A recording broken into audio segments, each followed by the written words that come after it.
aluna, sejam muito bem-vindos. Eu sou a professora Maria Tereza e estou acompanhando vocês na jornada de Bioquímica aplicada à saúde. Para o início dessa aula, eu pergunto para vocês sabiam que os carboidratos podem ter diferentes tipos de classificação de acordo com a sua estrutura química? Vamos descobrir na aula de hoje?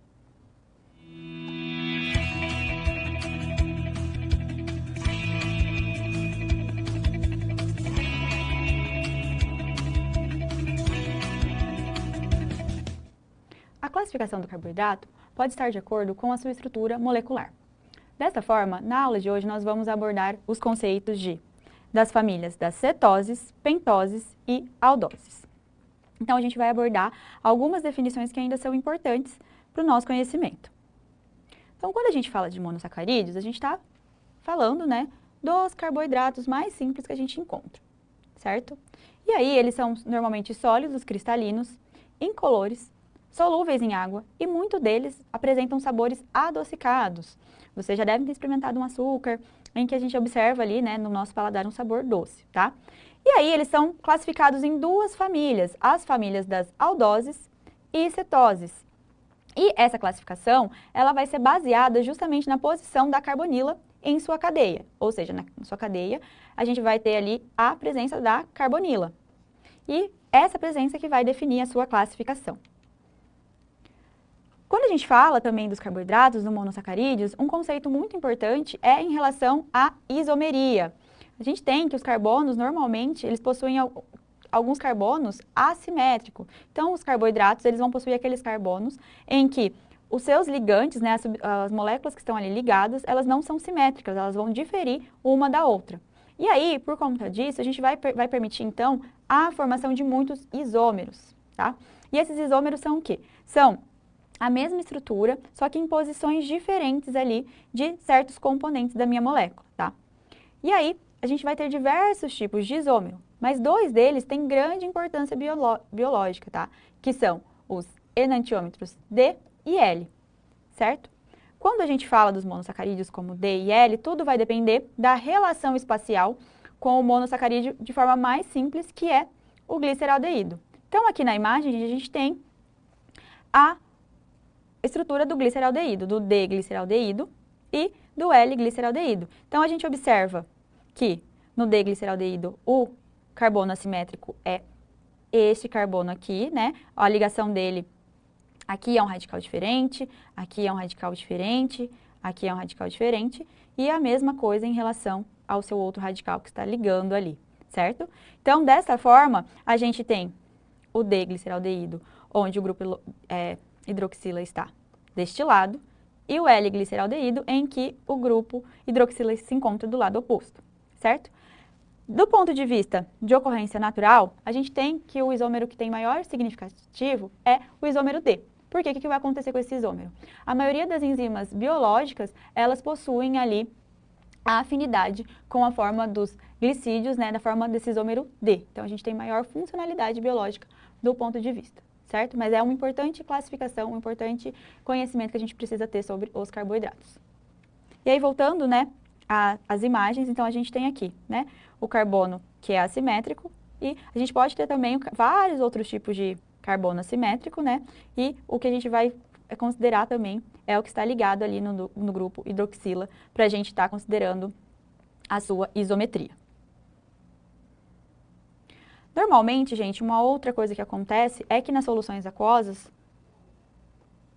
nós temos as pentoses e as hexoses, que são aqueles açúcares com 5 e 6 carbonos, eles vão predominante estar na sua forma cíclica, representadas por um anel, tal como está aqui na nossa estrutura. E menos de 1% dos monossacarídeos se encontram da forma acíclica ou de cadeia aberta. Então, normalmente, nós temos também esse tipo de molécula ali relacionada na forma cíclica, tá? E aí, na reação de ciclização, que é a formação desse anel, um grupo hidroxila vai reagir com o grupo aldoxila ou carbonila da mesma molécula, formando um anel. Então, a gente fecha, aquela estrutura que está linear na forma de um anel, na forma cíclica, tá? E aí, a gente vai ter a formação dos carbonos, dos grupos aldoxila e carboxila, em carbonos assimétricos também. E aí, a gente também tem a criação dos anômeros, que podem ser do tipo alfa ou beta, conforme está aqui na imagem. Então, isso também pode acontecer quando a gente está falando da ciclização. E aí a gente vai falar um pouco sobre cada estrutura, né, sobre as aldoses, as centoses e as pentoses também, que são responsáveis ali por um grande papel biológico. A gente vai conhecer um pouquinho mais sobre suas funcionalidades. Então, quando a gente fala das aldoses, a gente tem ali estruturas que são monossacarídeos e eles contêm um grupo classificado como aldeído, certo? Na sua estrutura, ligados ao carbono 1. Então, aqui na imagem, o que a gente tem, né, destacado é essa ligação de aldeído no carbono 1. Então, se eu contar aqui, eu vou ter 1, 2, 3 carbonos, né? Então, ele está ali no meu carbono 1.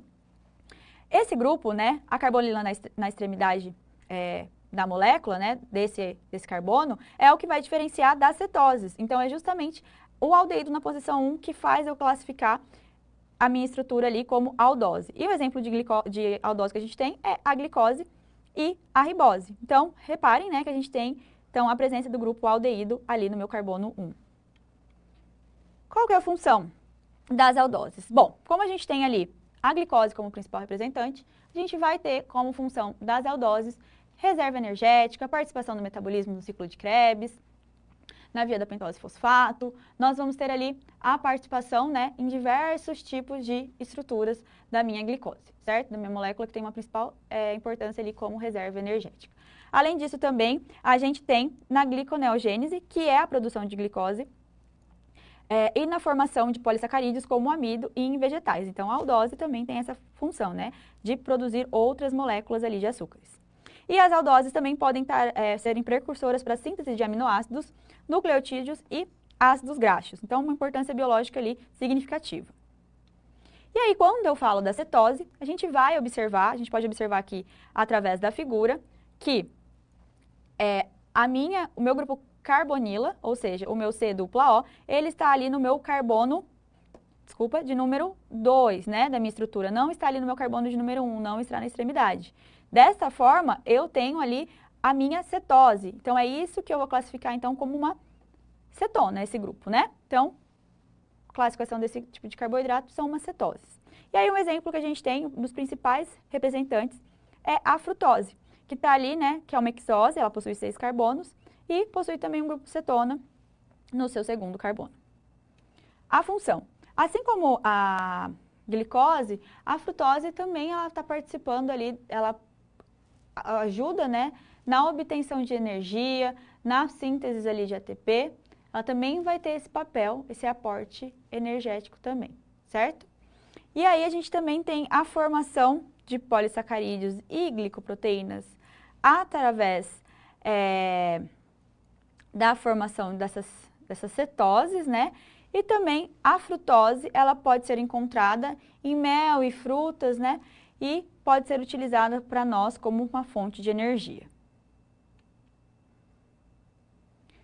Os monossacarídeos também, gente, eles vão ser classificados quanto ao número de carbonos. Então, a gente pode denominar os monossacarídeos como trioses, quando tem 3 carbonos, pentoses, quando tem 4 carbonos, teatrose, quando tem 4 carbonos, pentose, quando a gente está com 5 carbonos, hexoses, 6 carbonos e heptoses, se a minha estrutura ali tem 7 carbonos, tá? Então, a classificação também pode ser relacionada à quantidade de carbonos que eu tenho naquele meu monossacarídeo. Então, também é uma nomenclatura desse tipo de molécula, certo?